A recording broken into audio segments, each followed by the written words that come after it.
What's up guys, it's Tommy here and welcome to a brand new huge football news video because Manchester City could be in trouble because the Premier League and Manchester City are still in legal proceedings over financial fair play rules and regulations being broken by Manchester City. So in this video we will talk a lot about this story in detail. So if you enjoy these videos, leave a like and let me know in the comments below, do you think Man City should have been banned for 2 years by UEFA? They were in fact banned, but because they have so much money and they can buy the best lawyers and they can pay everybody off, basically they are not banned from Europe, and they just reached their first Champions League final. Well done Pep Guardiola. After spending £1 billion since 2011, he reached one Champions League final. Man City are spending so much money that they basically should be winning the Champions League every single season, or at least one Champions League every 2 years. So the fact that Guardiola has failed spectacularly so far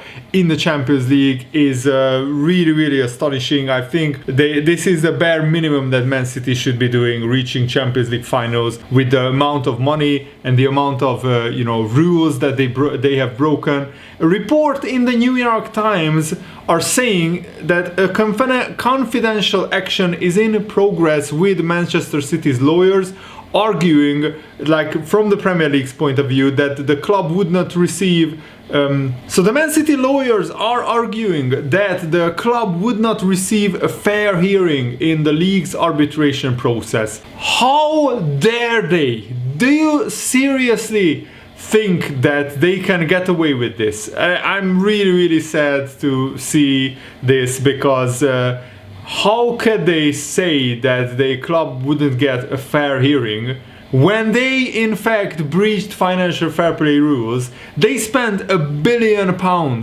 on players. They have a £500 million worth of players sitting on the bench sometimes for Manchester City. How could they not have broken financial fair play rules? It's absolute joke how UEFA didn't ban them. I mean, they did, but the Court of Arbitration for Sport deleted that ban and also reduced the fine from £30 million to just £10 million, which is pocket change for these Abu Dhabi owners. Absolute joke what Man City are doing to football, and it just made this season even worse for me, that basically the 4 richest clubs in the world are contesting the Champions League semi-finals, and probably Man City will win the Champions League, but it doesn't mean anything because they bought their way into the Champions League.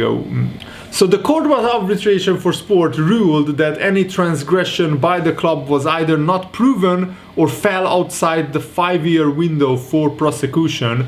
So had UEFA been prosecuting Man City earlier, they would have been banned from the Champions League. But because some of the rule breaking occurred 5 years before the lawsuit was actually brought before courts, Man City don't get punished. What an absolute rubbish law that is, by the way. And the Premier League has their own financial fair play rules, and now this lawsuit alleges that Man City have broken Premier League financial fair play rules and not just UEFA financial fair play rules. The Premier League's rules were introduced after UEFA's rules, and they do not contain deadlines which would time bar any offences. And this is crucial because Man City weren't punished by the Court of Arbitration for Sport because basically their offences have expired. They were outside this 5-year window, but there is no 5-year window for the Premier League rules. There is also potential for the Premier League to launch a case against Man City for failing to supply accurate accounts to pass on to UEFA. In similar cases, clubs have challenged the scope of the arbitration, objecting to the parameters set by the Premier League. UEFA's handling of the Court of Arbitration of Sport appeal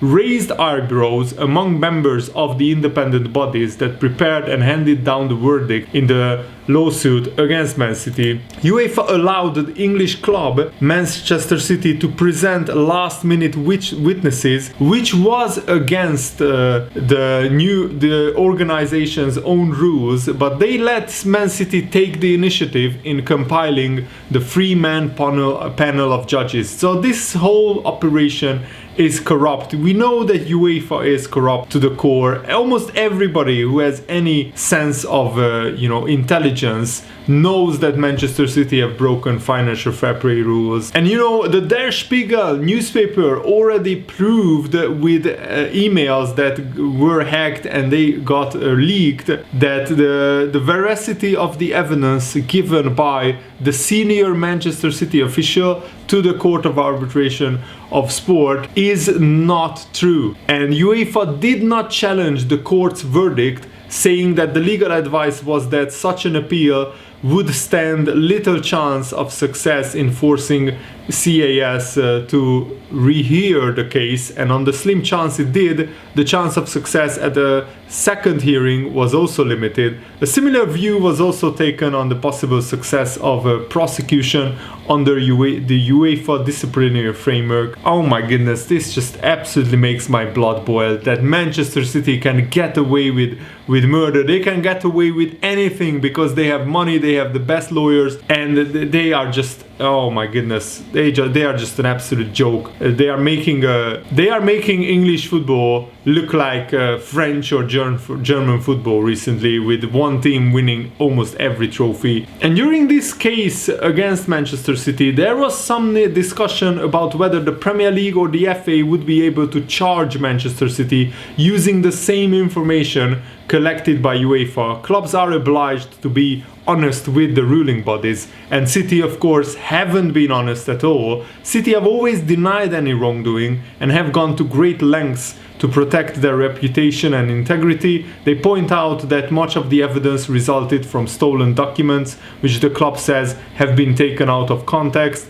The secrecy of the proceedings is not a cause for concern. The Premier League's arbitration process is often conducted in private. The range of sanctions available include points deductions and fines. The civil action casts a cloud over a glorious period in Manchester City's history, but every football fan basically around the world knows that Man City have won so many trophies because they breached financial fair play rules and because they basically bought their way into the elite, bought their way into the title. And it's pretty sad state that the football is so much in a business now that basically the richest clubs win the biggest trophies like 9 times out of 10. And yes, we have some stories like Leicester City winning the Premier League, but that is happening once every 20 or 30 years now, and not once every 4 or 5 years like it used to be back in the 70s, 60s and before that. And I think this hurts Liverpool, Manchester United and Arsenal the most, because they were dominating English football before Chelsea and Man City's huge money came along, and obviously these big clubs resent Manchester City's buying power and unlimited money. And I think the Premier League is also responsible for this, because the Premier League allowed these billionaire owners to buy their way into English football. They allow these billionaire owners to basically buy Man City, buy Chelsea, buy Liverpool, buy Man United, and the rest is history. You know how much trouble we have with these billionaire owners nowadays.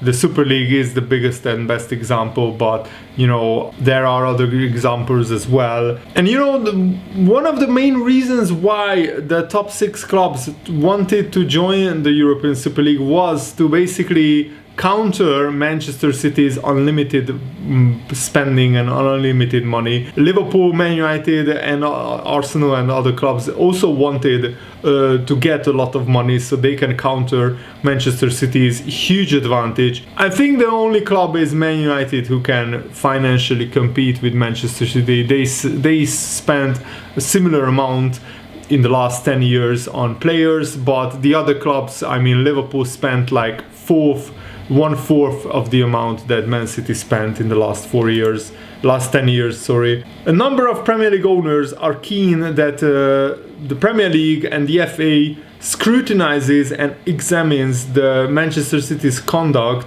but Man City have experience, they have almost unlimited money, and they are experienced in taking on ruling bodies and emerging basically unsketched. It's so difficult to treat Manchester City's success as genuine when keeping in mind that their path to success was virtually paved in oil, and because they are owned by one of the richest countries in the world. I mean, first of all, it's not right that a whole country can own a football club, because even Liverpool and even probably Chelsea can't compete with a whole country's spending power. The financial fair play regulations were probably somewhat weak, but the promise and was very much supported by everybody across the football, at the very least at the fan level, in a bid to preserve the notion that greatness can be attained via hard work rather than simply having a lot of money in the bank. The remaining finalists for the Champions League show that if anything, financial fair play has been utterly undermined, and we would welcome any investigation into potential breaches. And I really hope that Manchester City get punished. They should start next season with a point deduction, and also they should be stripped away of some of their Premier League titles because of this ridiculous, almost unlimited amount of money that they spend. It's just not right. It doesn't feel right. Their titles don't feel earned, they don't feel genuine, and that's my opinion. But of course, feel free to disagree with me in the comments below. And Mo Salah came out with a very interesting interview saying that his teammates lost confidence in front of goal after we beat Crystal Palace 7-0 away from home. He said, "I don't want to give any excuses, but I think we started the season really well, and then we had a few injuries and we also struggled to win some games, but it's part of the game. I don't want to put my finger on some points we could do better, but this is part of the game. We were unlucky, so let's finish the season strong in the best possible way and then think about winning the Premier League next season again." I think maybe because the game after Crystal Palace we started drawing and losing some points, and maybe some players lost some confidence in front of goal. I don't mean anything bad about my teammates, I'm just saying that maybe this could be part of the reason, but I think it is part of the game. You miss a chance and you just need to carry on and keep going forward for the next chance to arrive, and then you should score that one. To have that mindset that you are going to score, it will come anyway. But I think in some games we go to the game with some pressure that we must win now, and I think this affects us in the game. I think that's what happened because we started the season really well. Everybody was saying we were going to win the Premier League again. And since we started to drop points, you start to feel the pressure more. You feel now we are going to lose it. We are going to lose the Premier League, and the pressure comes higher and higher. And we had the injuries. We lost Henderson in his position. We lost Fabinho in his position, and Van Dijk, Gomez, and all the other players. And of course, we lost a lot of centre backs. It was tough for us to handle that. But this is football. You have to expect everything. And I think it can't be an excuse. It should be an explanation. I think it was like a case of dominoes, that one fell and another, and losing Van Dijk affected the whole team. Basically the defensive midfielders had to play centre back, and then the midfield got affected, and then the forwards got affected. So it's a really torrid, absolute nightmarish season, and I don't expect Liverpool to finish in the top 4, but who knows, stranger things have happened. And it's still an absolute joke by the Premier League that there is still no date for the Manchester United Liverpool game. The game still hasn't been rescheduled because Man United have a fixture congestion. Well, the Premier League didn't have any problem scheduling, or the English FA didn't have any problem scheduling a League Cup's quarter final one day before Liverpool played in Qatar, because it was another competition, because if it was a FIFA Club World Cup competition, they didn't care about that. They didn't care about another competition, and Liverpool should be awarded the 3 points, but they won't.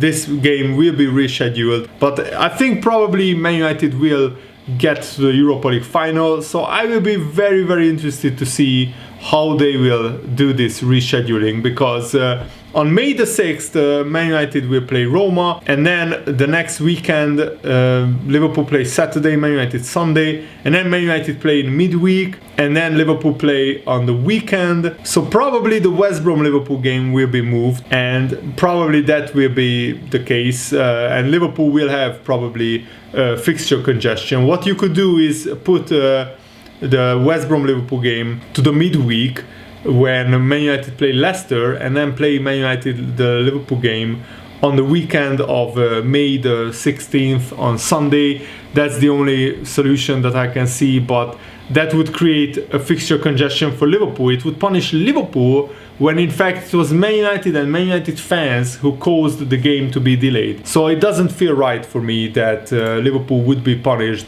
for something that they had nothing to do with. The Premier League also today confirmed that the final 2 rounds of the Premier League season will be limited to home fans, and home fans will be allowed in the stadiums. Following consultation with clubs, it was agreed that matches would not be open to away supporters, but the safety and the security of the fans is the most important, of course, and they scheduled basically the last 2 rounds of the Premier League, so every club has at least 1 home fixture in the last 2 games, so probably one home and 1 away game for every club in the Premier League for the last 2 rounds of the Premier League season. So that way you could have basically home fans at every single ground in the last 2 game weeks of the Premier League season. So I welcome that. I think that's a good idea, and I really hope that